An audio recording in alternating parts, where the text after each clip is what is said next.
over 30 years, BBC's Match of the Day, the longest-running football programme on television, covered around 2,000 games. But those that claimed a cherished place in the memory were those which produced what millions of viewers wanted to see. Goals, and plenty of them. Loan out to Johnson, he should score, he has done.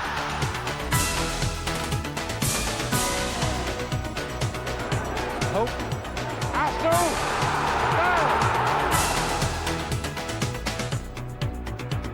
Webb.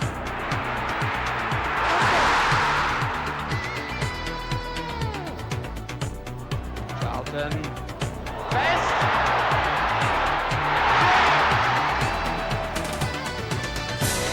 On for Joshua, this is a chance.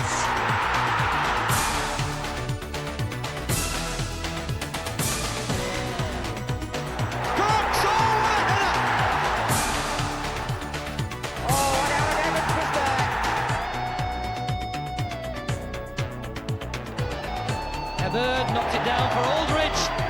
What a good goal!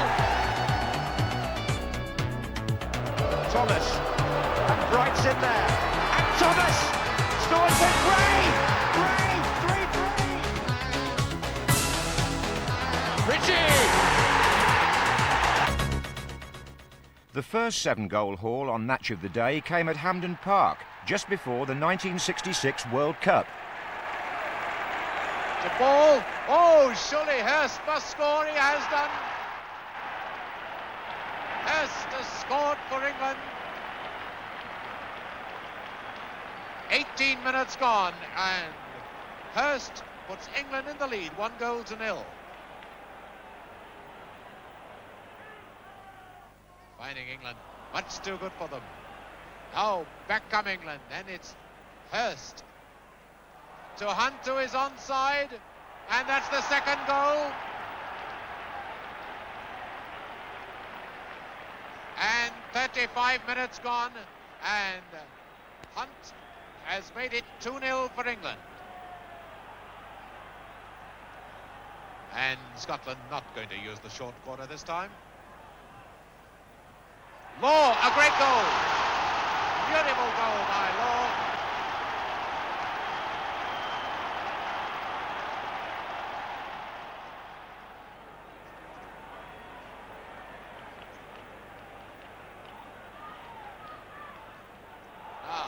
And now here comes Hunt, and he scored the third for England. Once again, the Scottish defence has been wide open and ball making the pass. This is Gemmell.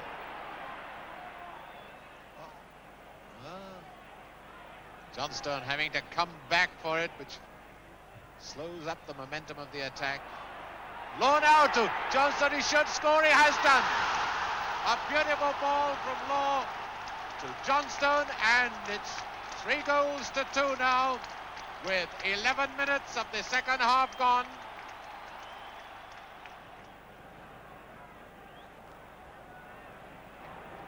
That's to Charlton. Not had one full-blooded shot from Charlton yet, so that'll do. And what a goal!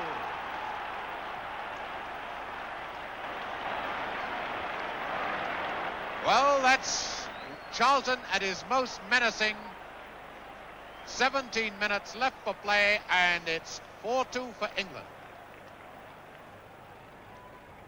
Free kick to Scotland, who trail 4-2. Baxter. Johnstone, who scored! And Jimmy Johnstone has scored Scotland's third with 10 minutes to go. Victory for England there and in the World Cup. The following season, it was Matt Busby's Manchester United who won the championship in style. Heard a goal!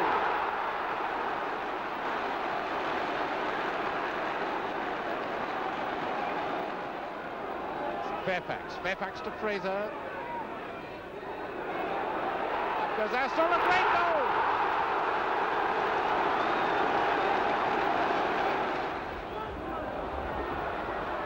Best.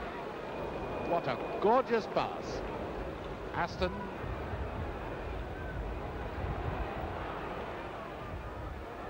Moorhead. Goal. Manchester United, 10 men in there. Packed defence now, all in the penalty area. Kay, an equaliser. And Law with a touch for number 3. Yes.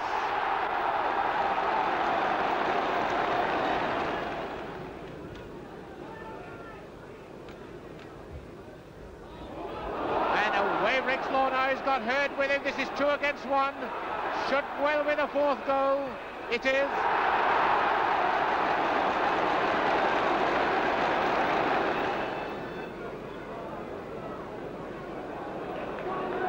Here comes Fraser. Great attacking stuff by Albion. Hope. Astle. No! Oh, this is magnificent stuff. 7 goals in the first half at the Hawthorns. And when colour television arrived in 1969, Manchester United just went on scoring.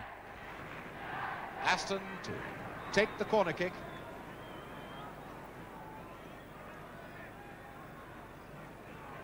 And a beautiful goal scored by Burns. Sadler. To Morgan. Best, a great goal!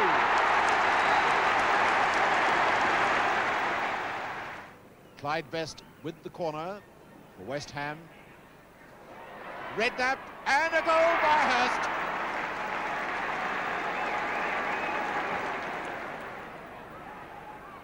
Aston to Charlton. And Howe once again for West Ham, playing a sterling game. Morgan, Charlton, 3-1.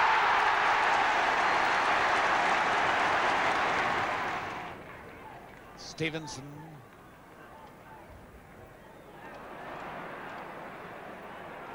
Clyde Best trying to screen the ball from Fitzpatrick. Really wriggled past him, and here's the great goal! Beautifully made by Clyde Best. Kidd to Burns. Number 8, Kidd.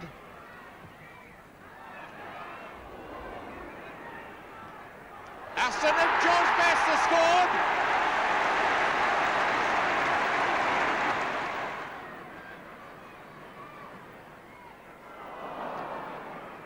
Well, in the end, George Best got it. It's almost frightening what he can do. And another goal, a great goal, scored by Kidd, but made by this genius, George Best. As Old Trafford rejoiced in the best years for George, the start of the 70s brought television talk back to Stamford Bridge. The cameras concentrating on Chelsea and Leeds United. Hunter to Bremner. Meany going up the right, and Jones down the middle. Oh, and a lucky boy. It's the goal. Scored by Clark.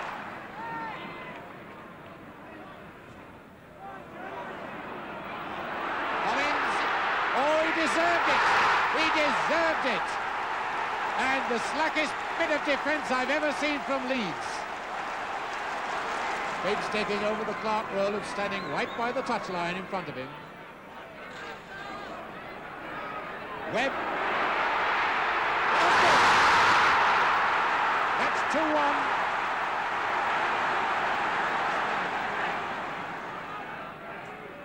Remember, number 4. Number 10, Giles. Bates. Cooper. A great goal by Cooper.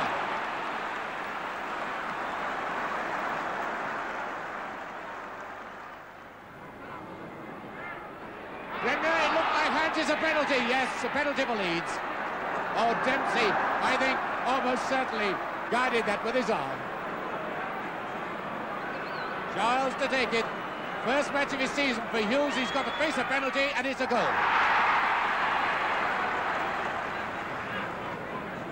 Oh, and Van Wadden now Lorimer. Great chance for 4-2.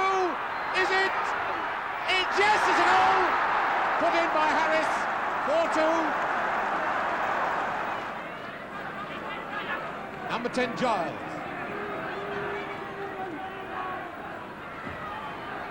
Jones is fine! 5-2 to Leeds there, and a similar score in a match of the day at the Dell, where George Best was in scintillating form against Southampton. The long cross, although McElroy now moving to the near post. Best!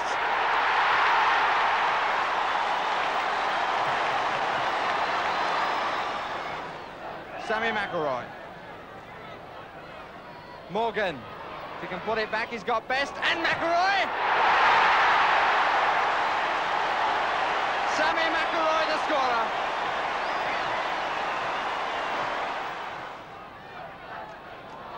Charlton. Best!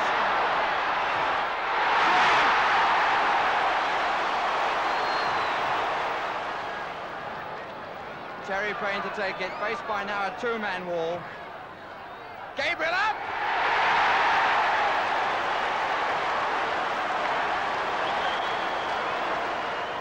Jenkins. Joe Kirkup letting the ball run for the angle, but let it run too much. Morgan. Goes McElroy again, running out to the right. Kidd on the far post. Best near in. And still he made it. To Payne. Gabriel moving outside him. Shannon going on the near post for the cross. Davis is further over. Gets the header. Davis gets it in. Ron Davis following it in. Alan Gowling moving up this side as we look. Charlton's back flip. Kidd! 5-2 to United, and Southampton were again on the receiving end in the most one-sided of all the 7-goal thrillers. Forward for Gray again. Jones, Gray. Clark out to the left. In comes Clark!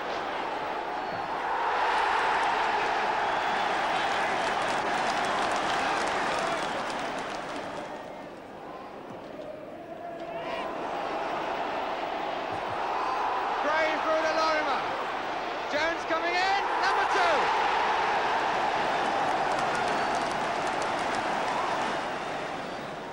John Giles, look at the space there. On for Clark.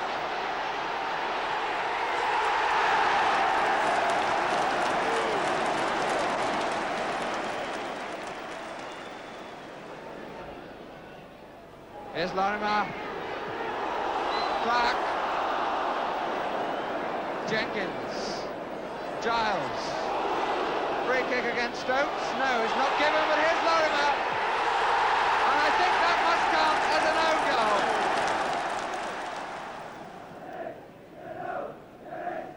Fry giving it straight to Peter Lorimer for number 5.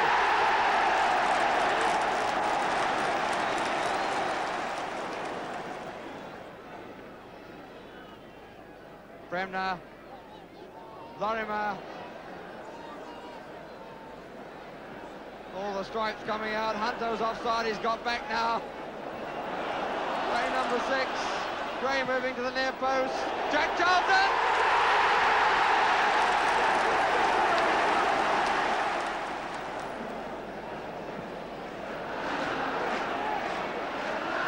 Gray. Held off. Lorimer is underneath it. In comes Jones.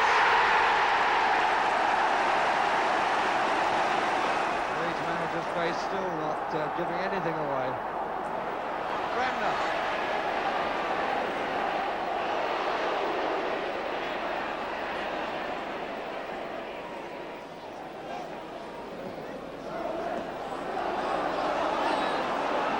Maitland.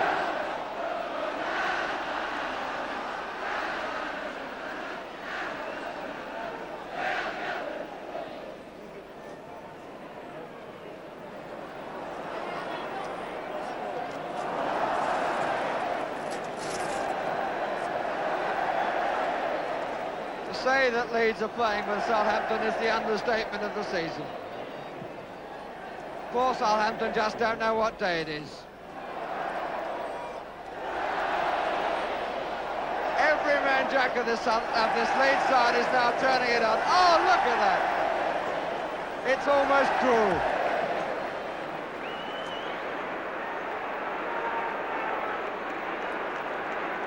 The Ellen Road crowd are lapping it up.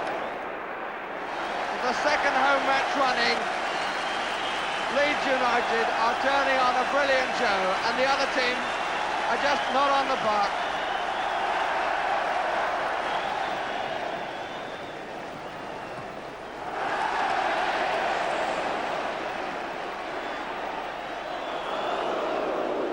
Even when a pass goes astray, they can pick it up. It's got to feel some sympathy for Southampton. The gap between their position and Leeds is an almighty chasm. Jack Charlton is miles offside forward, that's why Lorimer's holding it.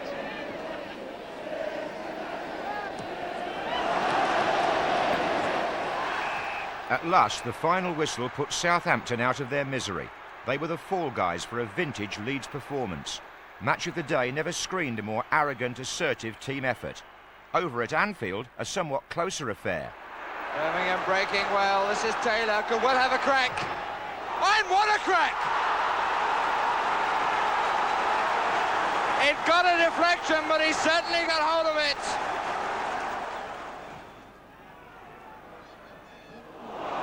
Taylor. Latchford's. Hope!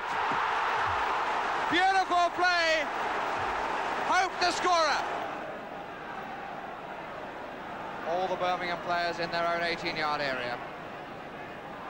Lindsay's shots. Yes!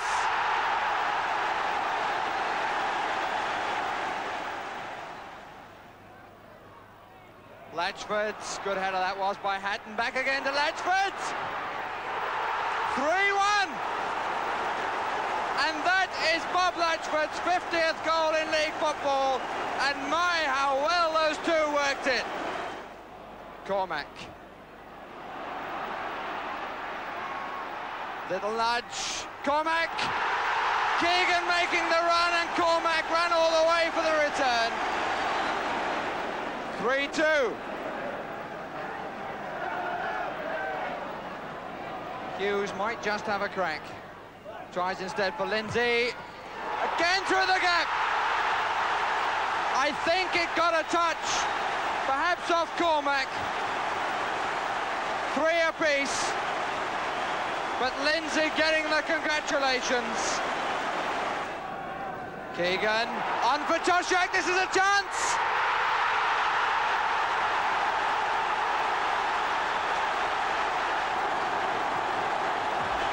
John Toshak the scorer, but that is the story of a goalkeeper who's seen his side 2 goals up on 2 separate occasions, and now concedes the 4th goal, which puts them 4-3 down. It was the oldest adage in football. Just make sure you score more goals than the opposition. Anfield again the scene here. Skidded off Toshak's head, now Keegan.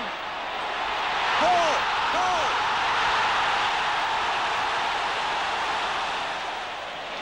Clemens looking for a quick attack. They've got 2 against 2 and no cover. That's Toshak. Keegan! Keegan again! Brilliant! And this time it's in. Toshak.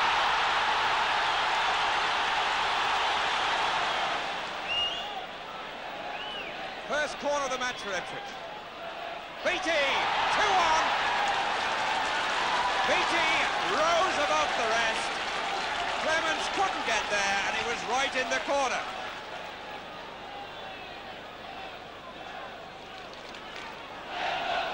Cormac to Lindsay, who broke to find space.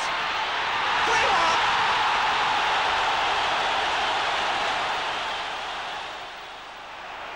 Highway.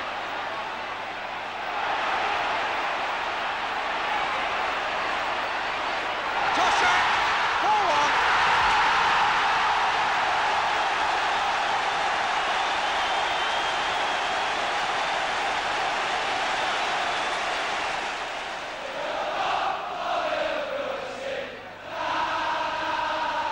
Will Joan with a kick. Weimar, good run, and a brilliant header. This game has got the lot. Clements explaining, but that was a sheer piece of enterprise by Weimar.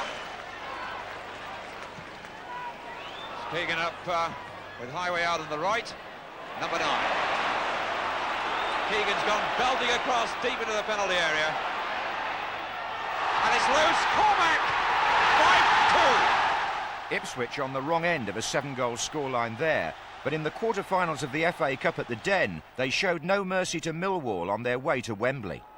Talbot now finding Burley.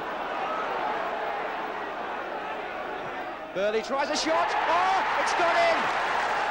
George Burley, the scorer. From way out, he caught the goalkeeper by surprise. And Ipswich are in front after 10 minutes. Here's Burley, the scorer.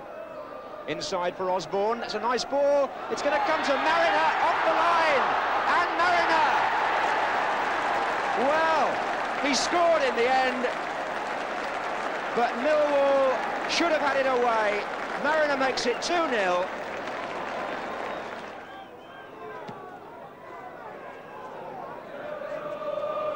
Oh, Mariner round Kitchener nicely. Here's Turner.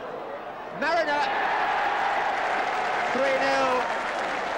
And surely now it's all over. Paul Mariner gets his second goal of the match.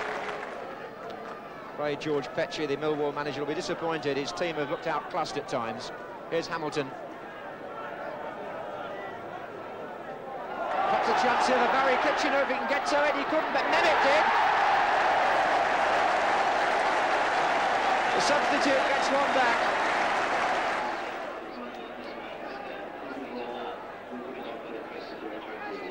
So Mills with the kick for Ipswich, looks for Mariner again, and finds him. Here comes John Walk. Oh, that's a cracker. That's the best goal of the match. And the scorer is John Walk. Mills. Turner up, Talbot got away in there, and Talbot has scored. He made it look very easy. Almost lazily swung the left foot.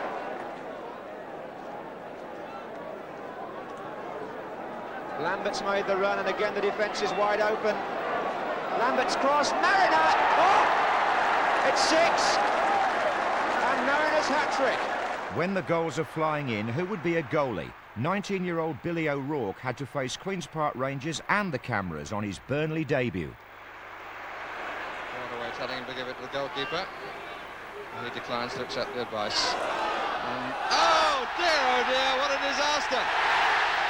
And Goddard in the end. That really was total disaster. Plenty of yellow shirts back. And it's going to come to Shanks. And it's deflected in by Brennan. Roeder timing his interception superbly and leading a promising counter. Walsh to his right, 2 others to his left. Goes to Walsh, Allen is now unmarked, and Goddard gets it in!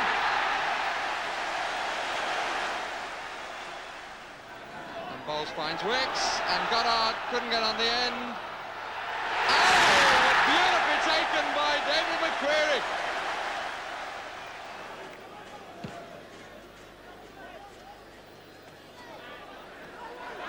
Wallace, Allen to his left, boy can go alone, here is Allen. That's 5, so simple. Here's Wallace. Here's Bowles if he can get there, and that will be a penalty without any question.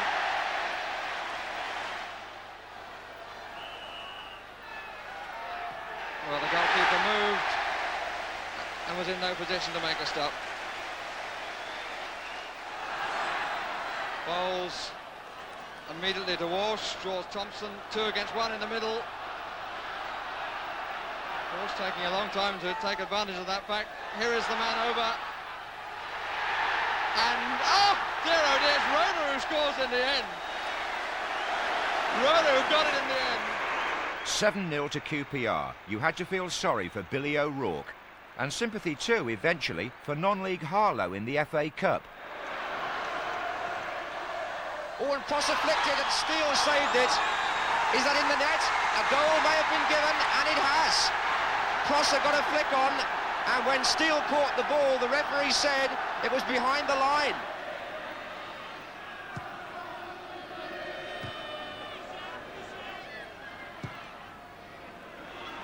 That's awkward for the Harlow defence. Rostron, oh, Poskett.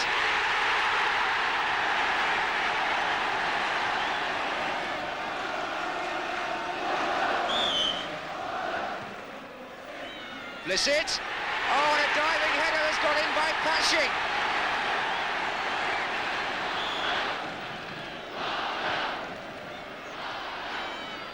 Bit awkward. Poskett at the back post. Jenkins. Patching again. Oh, and that's gone in. Deflection. Now, Bolton's already had 2 shots at goal from these positions. Here he is again, and scores!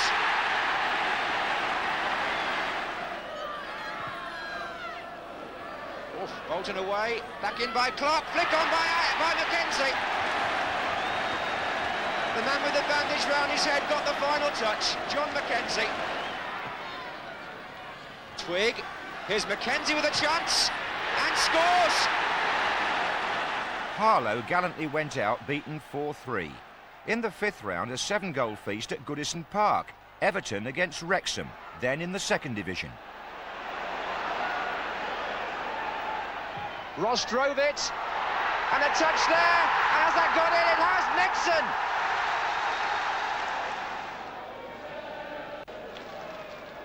Latchford. Nicely done, Nixon. Eastoe! Gareth Davis. Edwards climbing. Vinter's there! And Vinter scores for Wrexham. Ross. Still Ross. Oh, penalty! Dixie McNeil of all people has brought him down. Trevor Ross was moving forward inside the area, and Dixie McNeil caught him with a trip, and it's a penalty to Everton and the chance to make it 3-1. Well, whether there would have been any danger or not, it's hard to say, but Ross, who wasn't actually going to score at that moment, might do so now.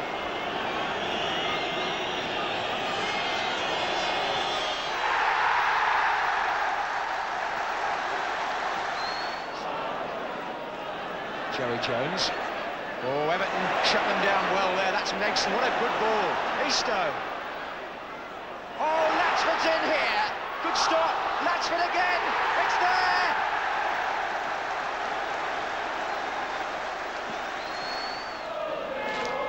McBride. And here's Bailey. Fox is with him, but it's still Bailey. Good header away by Kenworthy. Oh, this clearance by Darracott blocked. Here's Latchford. They both left it for each other. McBride. Oh, Eastoe was on the end of it. That's Eastoe's second.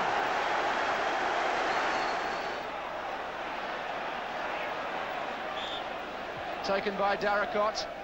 In they go. Oh, it's been put away at the far post. And this fellow Vinter has caused them so many problems. But despite Vinter's 2 goals, Everton won 5-2 and lost in the semi-final. Back in the league, the scene switched to Ayresome Park, but Norwich City didn't enjoy their part in a 7-goal offering. Johnston up, and Armstrong's in there, saved by the goalkeeper's feet, back by McAndrew, and in! And on his 200th first-team appearance, the captain scores. There's Jankovic. And Middlesbrough have got 3 players coming from the back now. And one of them is Angus, the centre-half on the far post here.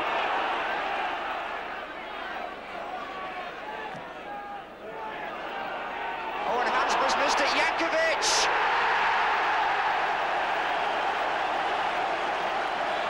Poor Roger Hansbury. He knows that's his fault. Oh, what a mix-up, and it's gone in!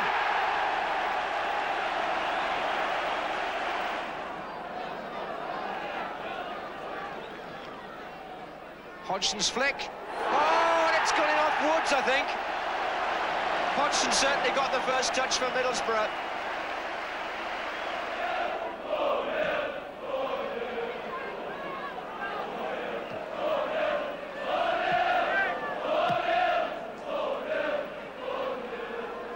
Oh, and Fashion, who's through here for Norwich and scores his 10th goal of the season.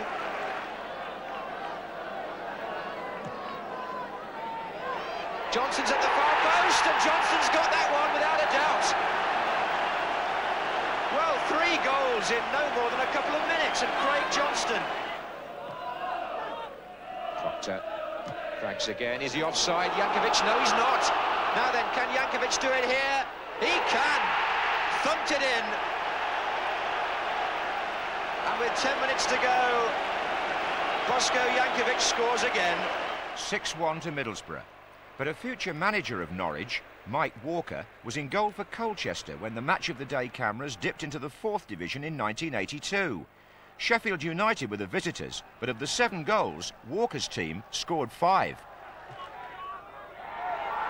Lyon's got a touch, and Wignall was in there as well, and it's gone in.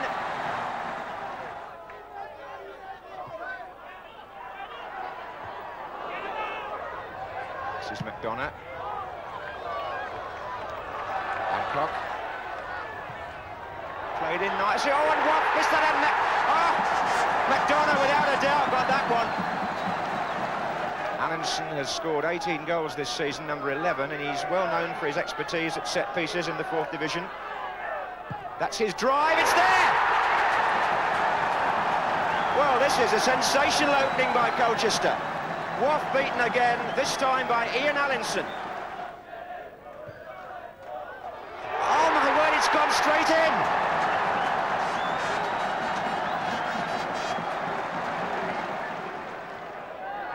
Sheffield United for the moment.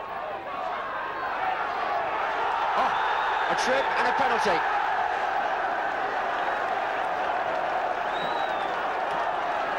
Jeff King, the man pulled down. Penalty to Sheffield United and a chance for Tony Kenworthy to get one back.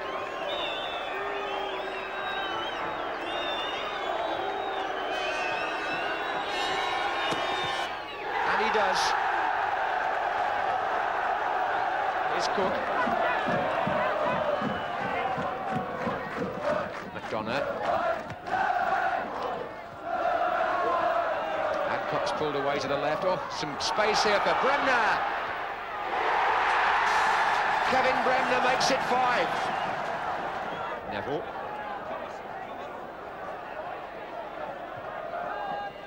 Oh, Edwards!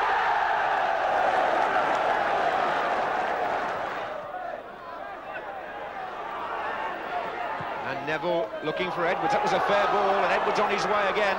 Bob Hatton making strides on the far post, coming in now. Good save by Walker. The big goalkeeper helped Colchester to a 5-2 win. On the same day at White Hart Lane, Sir Stanley Rouse cut the ribbon to mark the opening of Tottenham Hotspur's new West Stand. There was an air of celebration, to which Spurs readily responded. So, as you will see, did a certain bearded South American. Galvin, Falco underneath, and Gallagher looking very awkward, and that's a penalty. Well, there was no doubt that the arms were round, and the penalty has been given. Gallagher protesting innocence, obviously troubled by the wind, but his arms were certainly around Falco. How much pressure he exerted is debatable, but in the opinion of Mr. Spencer, it was enough. And Huddle, who the last time he took a penalty on this ground had to take 3 against Peter Shilton and didn't succeed, now tries against Bradshaw and does.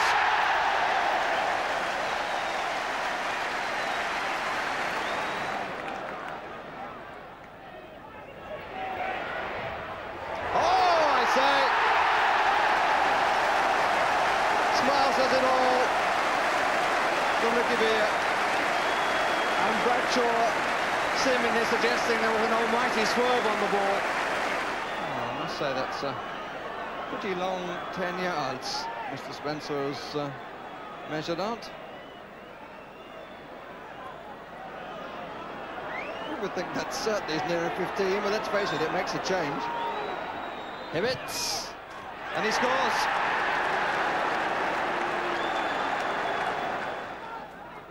Huddle once more. Good decision by the linesman, because Farko was offside on the far side, but Crooks certainly wasn't. Here's Galvin. Oh, he's done well to put it back. Villa! His second goal.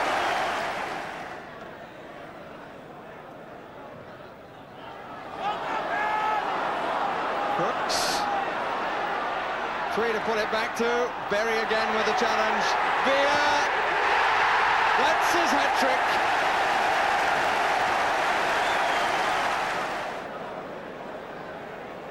Falco. Villa. To Perryman.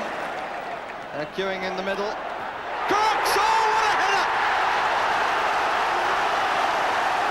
That was an absolute bullet. Perryman, rather Galvin. Huddle. This is Perryman. I was ahead of the game. Falco!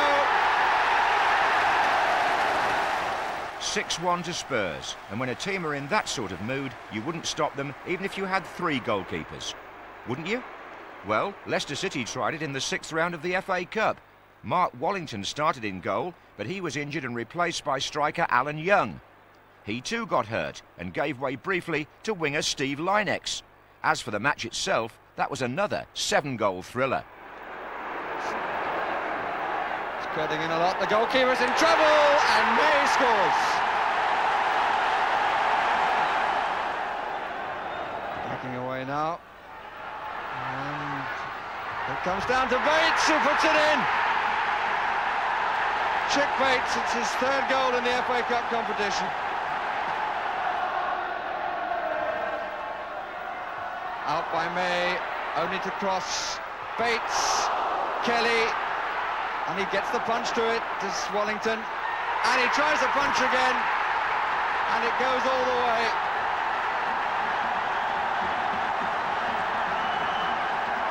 And Wallington with a face of dejection, Kelly saying now, surely he's got to come off. Lineker, Wilson. Stirring stuff from the home team. And here's May. Hit Griffin. Oh, his back pass has gone in! And an own goal. Timmy Williams to take the free kick. Peak. Lynex. Melrose, yes! And he's up on his lap of honour, and on the other side of the pitch there's another party celebration going on, because the man who was in goal until only a few seconds ago is the man who supplied the cross. There he is, Steve Lynex. Halfway through the second half, Leicester 3, Shrewsbury 2. And here's Melrose with a good turn, and Lineker, really fine move. Wilson, Lynex, Lineker has recovered, Melrose is in the middle, and scores! 5-2 to Leicester and a young Gary Lineker. The City's joy was felt the following season by Wolves in a topsy-turvy 2nd Division match at Selhurst Park. Marvellous header. Jim Cannon the scorer.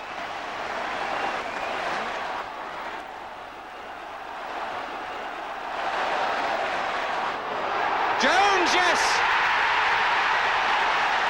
Well, he steered it in well, and Alan Dodd is the player left sitting down. Farmer. Could be promising. And it's in, and the scorer is Mick Matthews.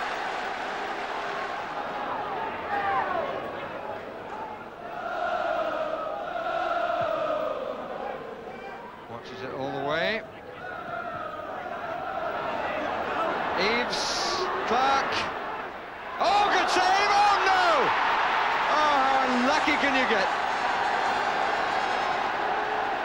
It's 2 each. And there's the most disappointed man.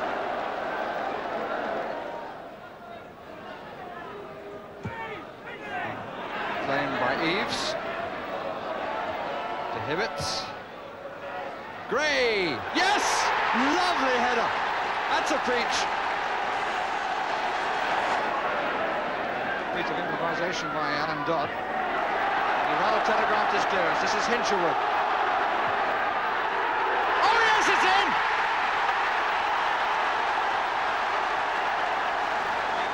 Clark.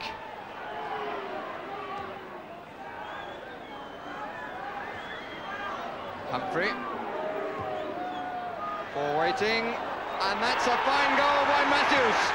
Palace beaten 4-3 there, while one of their former managers was now in charge of Middlesbrough.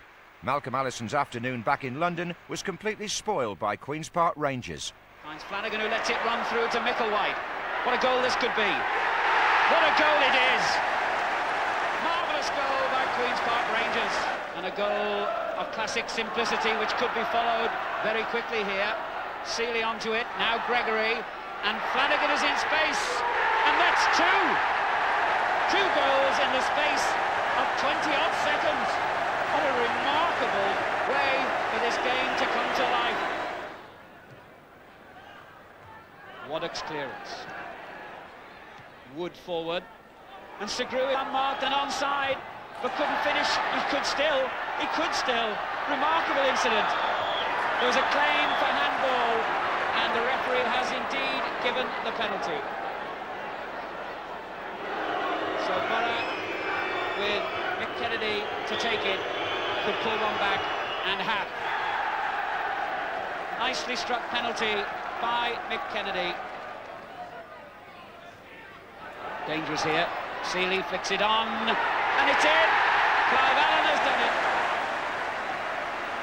From the free kick, a little flick on by Seeley, and this time Malcolm Allison's smile disappears. Oh, and this time the late arrival from a corner has paid off for Gregory. Now comes to Micklewhite, and Waddock is in space, and it comes to Allen, and what a superb finish by Clive Allen. Queen's Park Rangers score 5 for the first time this season. Flanagan again. Gregory knocking it in. Seeley, Flanagan, Gregory took over, and it's a hat-trick for Clive Allen. What a finish. The opening day of the 1983-84 season produced a humdinger of a first half at Villa Park. Oh, and Cross was in there, and so too was Zondervan. Romeo Zondervan, the goal scorer, and Albion take the lead after 5 minutes. And Albion have pulled everybody back to defend. Mortimer to Gibson. Oh, and Alan Evans was there. The new Villa captain equalises with a good header. Forward by Evans. And Shaw shakes off McNaught and finds Walters, who turned well. Oh, it's gone straight through Barron.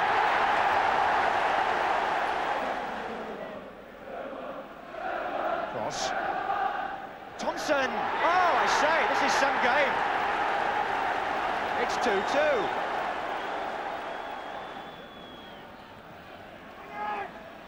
Oh, and with Shaw.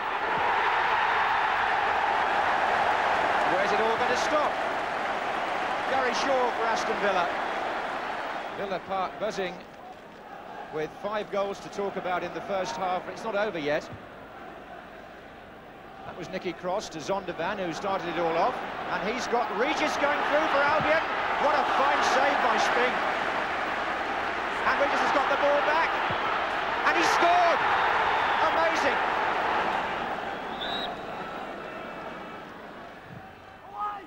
Ormsby. And it's his first ever goal for Aston Villa. But when it came to scoring goals, John Aldridge was in a class of his own. In partnership with Billy Hamilton, he propelled Oxford United into the First Division in the mid-80s. Match of the Day viewers saw Aldridge and co demolish Leeds after being 2 goals down. Oh, and Ritchie got the rebound, and here's a chance for Wright. It's a goal for Leeds.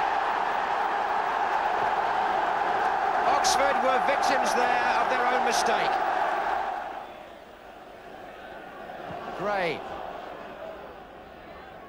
Right to the left, Ritchie on the other side. That's for Wright. It's a good ball too. And here's Lorimer. 2-0 to Leeds. 5 minutes left in the first half, and Oxford dearly in need of a goal.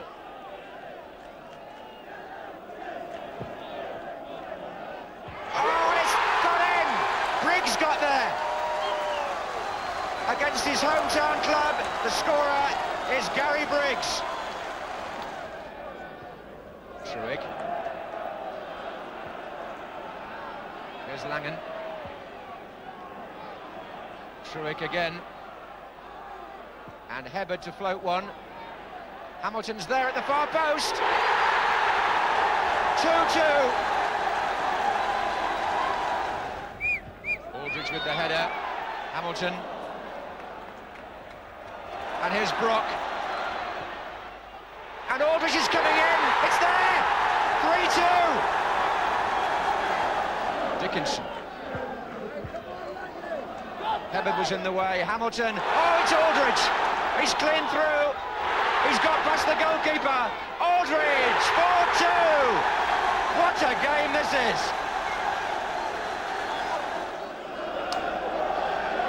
Brock. Aldridge! A hat-trick! And 17 goals this season. How do you stop John Aldridge? Ball won by Shotton. And McDermott knocks it on for Jones. Now it's 3-on-2. There's McDermott on his inside. Wasn't a good ball. Brock! Oh, what a smash-up!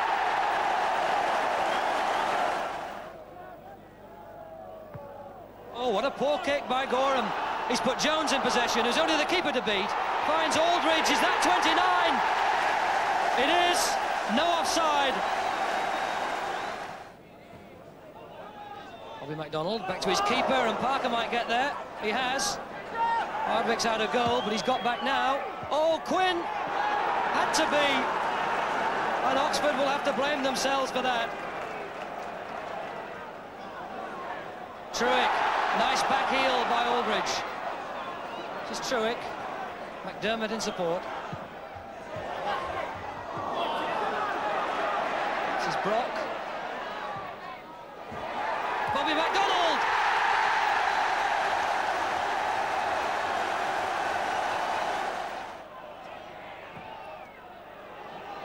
Hebbard knocked it down for Aldridge. What a good goal! Hebbard chips it forward. MacDonald, they're queuing up the Oxford players. Brock. Rhodes-Brown. One fisted away by Gorham. And Ward's happy to kick it anywhere. Only as far as Langham. Oh, yes! It's a hat-trick for Aldridge of the highest quality. Quinn. Obstructed as he tried to wriggle himself for position. So in the last moments of the match, Oldham with this free kick. Right on the edge of Oxford's area. All the Oxford players back in their own half as Ward takes the free kick. On in at the post, came back to Maguire. 2 hat-tricks for John Aldridge, 2 7-goal thrillers at Oxford. Aldridge went on to further fame with Liverpool and Tranmere, scoring a career total of over 300 goals. The Norwich City coach arrives at Bramall Lane in 1986. Off-step Chris Woods, Dave Watson and Steve Bruce. 3 men who would go on to bigger things after winning the Second Division Championship. There were also some well-known names in the Sheffield United dressing room, like another 300-goal striker, Keith Edwards, and the experienced Peter With. But this 7-goal bonanza went very much Norwich's way. Barham. All the possibilities here. Got left back Dean up there. And that's an own goal. It's gone in off Paul Smith. Barham leaving it for Dean and himself for Williams and going in to make a 6th. Williams couldn't find any of them. Now onside. Away goes Morris. Edwards making tracks to get into the middle. Foley going too. With at the back post, and it's With that it comes to, and the header is turned in by Edwards, and that's a good goal.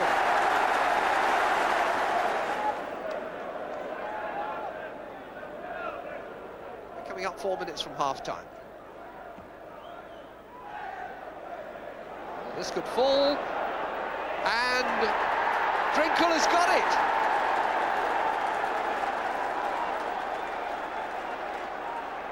The referee calling on the physio to have a look at Drinkle, and whether he has actually given the goal or not, I'm not sure. And the goal stands. The referee has a word with McNaught for his challenge on Drinkle. Barham. Possibilities here as Mendham arrives and scores! The old-fashioned cutback from the goal line.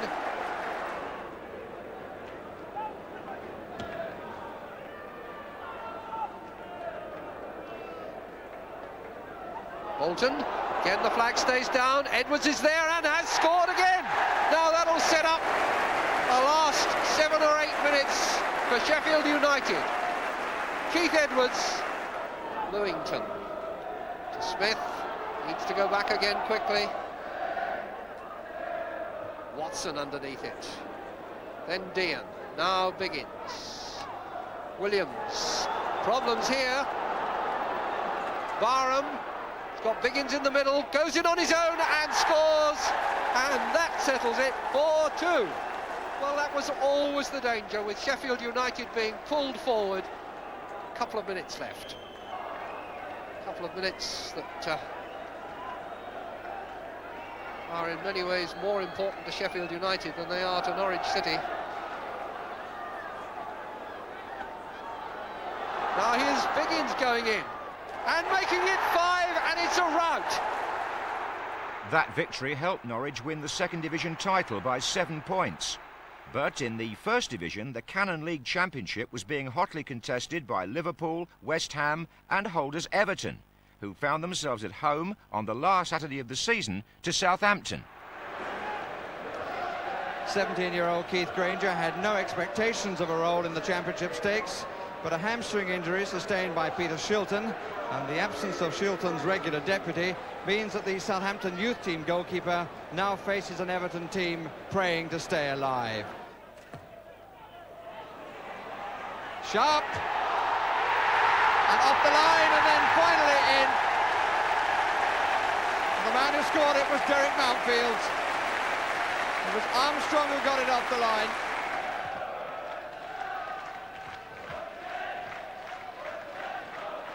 Sheedy. Lineker. Whitlock was surprised to find him there. Two waiting in the middle. Stephen! Oh, classic!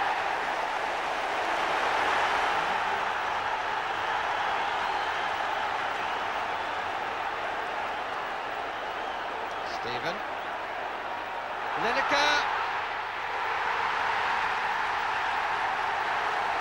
Goal number 35 of the season.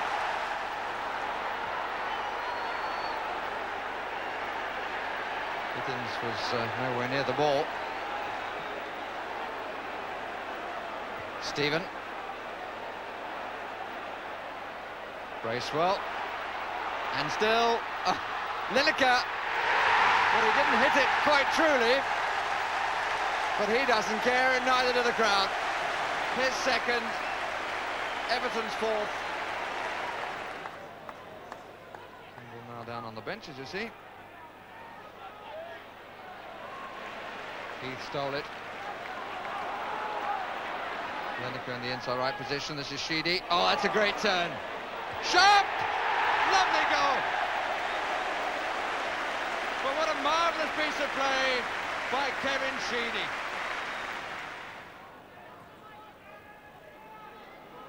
Well up by Whitlock.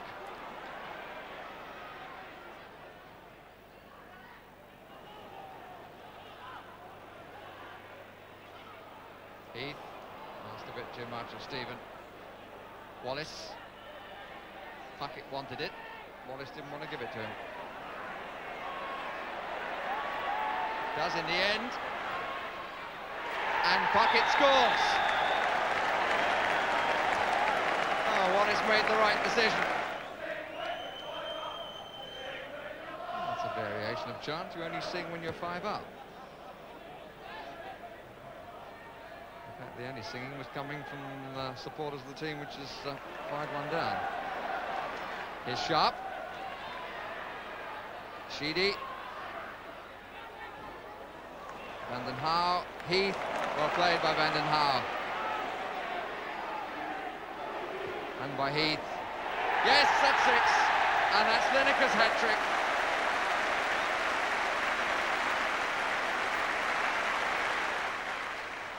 Gary Lineker amassed 40 goals in his one season at Goodison Park. But on the same day as that hat-trick, the championship was being settled down in London. And Aldridge is in here. Yes!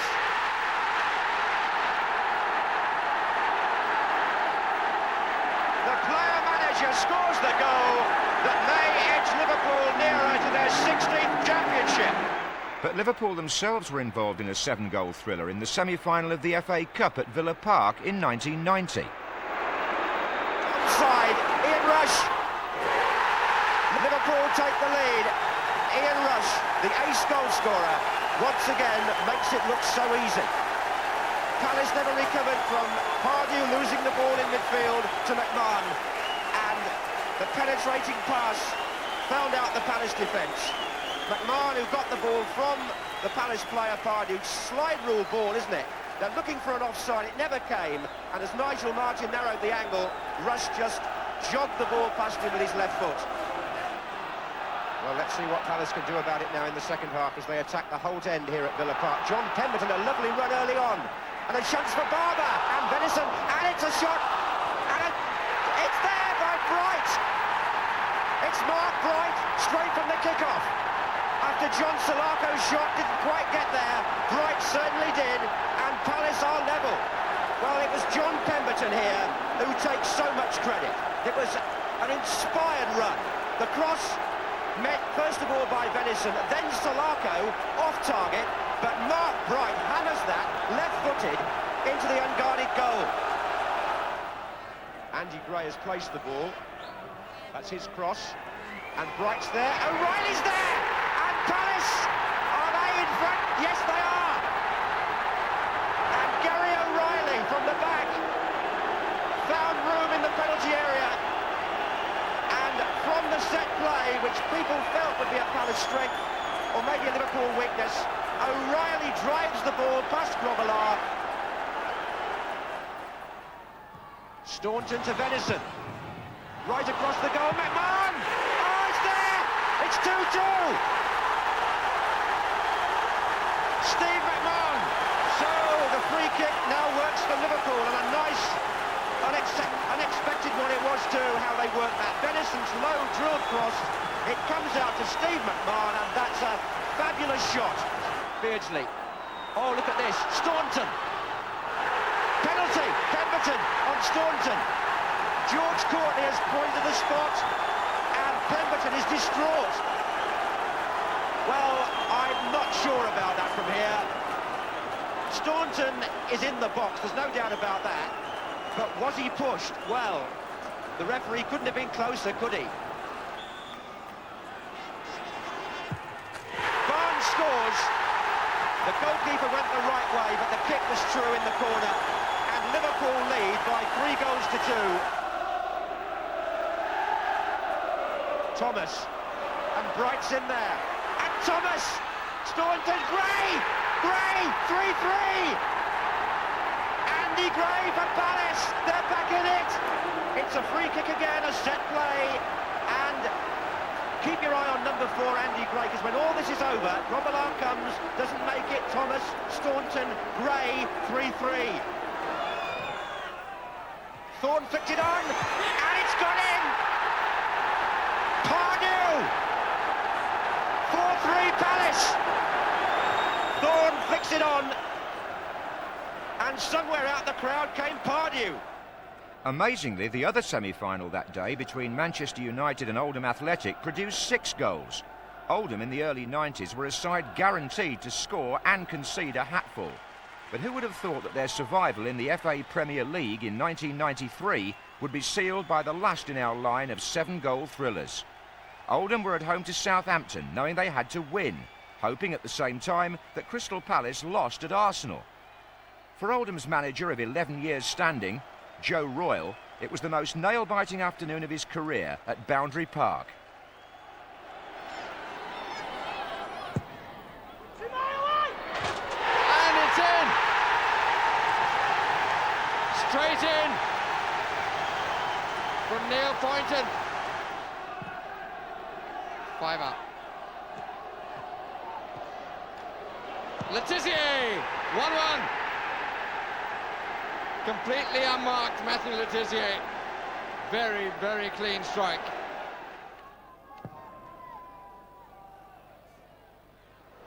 Runs on to Olney. Haller. Well to dig it out. Olney scores! 2-1 Oldham. Goal in the 44th minute. Oldham in front for the second time.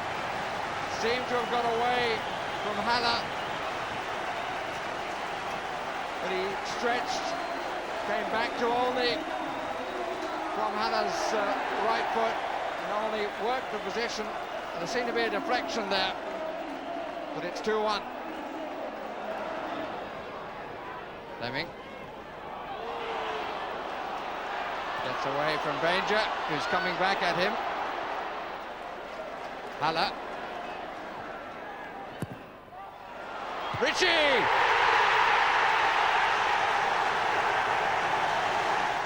Did well, and here's Haller! It's 4.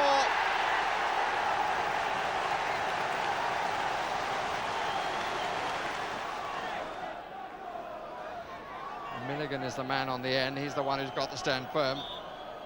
Near side as we look. Off! But even so, Letizia makes it.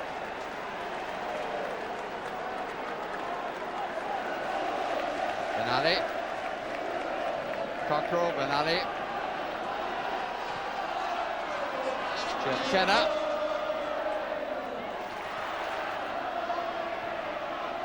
It's good play by Kenna. And Letizia scores another one.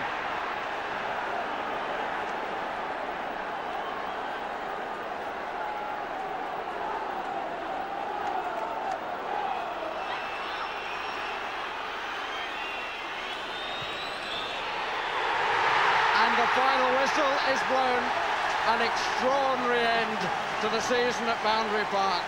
It looked comfortable for Oldham when they led by 4-1 after 64 minutes. But they had to hang on to the end of the season, and as the players leave the pitch to enormous applause, they still don't know whether what they've done will prove to be good enough. Final score at Boundary Park: Oldham Athletic 4, Southampton 3. That roar a few seconds later signalled that Crystal Palace had lost at Arsenal and that Oldham was safe in the Premier League. The relief was enormous, and now the backslapping could begin. 7-goal thrillers don't often end as triumphantly as that one, but if the game is still to be about excitement, they belong to a category of their own.